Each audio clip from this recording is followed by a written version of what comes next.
Friends, we will now cover chapter 2 of NCERT class 7 history. Now friends, many new dynasties emerged after the 7th century.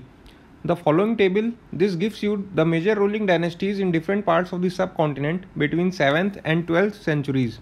For example, there were Gujar Pratiharas. Okay, I have marked in the map also. See this one location. Okay, these were the major ruling dynasty over the regions, over the present day states of UP and MP. Secondly, there were Rashtrakutas in the Deccan area. Okay, see here. They were present over the states of Maharashtra, MP, Telangana, Andhra Pradesh and Karnataka. Now, third dynasty was the Palas dynasty. They were active in the northeastern part, okay, and Bengal. Fourth were the Cholas. They were majorly in the Tamil Nadu. And fifth were the Chauhans. Okay, they were active in the eastern Rajasthan, Delhi, Haryana and Punjab. Now friends, we have studied in class 6 about Samantas. So just read this slide. So we will now study how did these dynasties that we have just studied, some of them, how did they become powerful. Not all of them had hereditary king. Samantas, they were the big landlords or warrior chiefs. Now what is a warrior chief? He is a leader able to exercise military, economic and political control over a subnational territory. Okay, and he also mobilizes the loyal armed forces. As Samantas, they gained power and wealth. They declared themselves to be a Mahasamanta, Mahamandaleshwar, etc.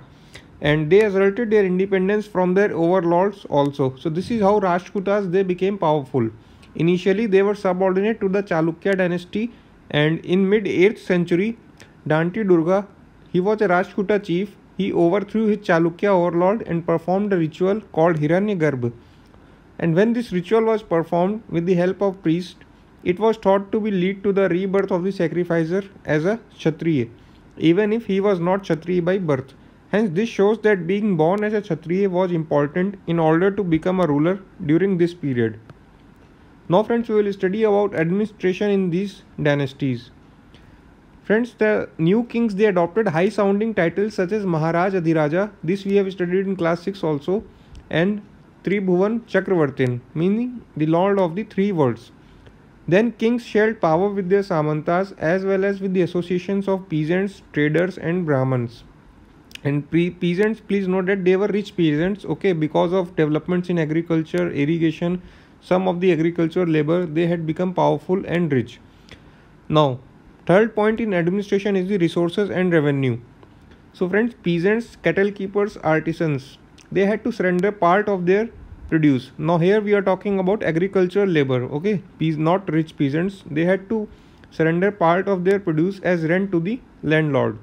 Revenue was also collected from the traders, and there were some special kind of taxes. For example, Veti, it was called for forced labor, and Kadamai, it was the land revenue. These resources, they were used to finance the king's establishment as well as for the construction of temples and forts.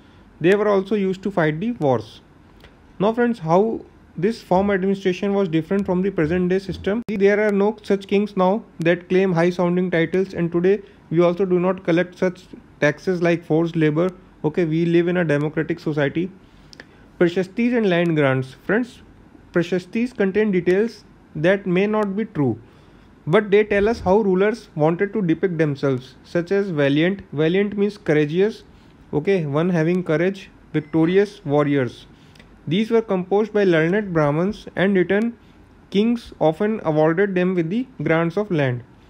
These prashastis and land grants, the details of them were recorded on the copper plates which were given to the Brahmins, okay, when they received the land. You see here in the picture, it is a copper plate that contains a detailed account of the land grants. Friends, there was an exception also. Not every writer he wrote in praise of the kings. There was one writer named Kalahan. He wrote the account of the king of the Kashmir, okay, and he was critical about the rulers and their policies. Friends, now we will study another topic, warfare for wealth. Tripartite struggle. What is this? It was a name given to the struggle among the rulers of Gurjar, Pratihara, Rashtrakutas and Pala dynasties to gain control over Kannauj. Now, why they wanted to gain control over Kannauj city? Because it was the city on the banks of river Ganga, and hence it was easy to have access to water for irrigation, which made the land fertile. Second warfare was led by the Sultan Mahmud of Ghazni, Afghanistan. Please note that Sultan is an Arabic term, it means ruler. And he raided wealthy temples, including that of Somnath, Gujarat, to create a splendid capital city at Ghazni. Under his period, there was an Arabic work by a scholar named Al-Baruni, and this work was Kitabul Hind. It provides a detailed account of the subcontinent about the people he conquered to historians. Now, third warfare, it was led by Chauhans. They ruled over the region around Delhi and Ajmer. Just remember this point. They attempted to expand their territories also but did not succeed. The best known Chauhan ruler was Prithviraj III. He defeated an Afghan ruler named Sultan Mahmud Ghori in 1191 but lost to him the very next year in 1192. Now friends, just look at the map and can you tell why the Chauhans wanted to expand their territories? They were occupying central position in the subcontinents, hence they thought that they can expand easily. And secondly, they were located on the fertile land of Ganga and Yamuna, hence resources were in plenty for expansion. What were the two major cities under the control of Chauhans? Delhi and Ajmer.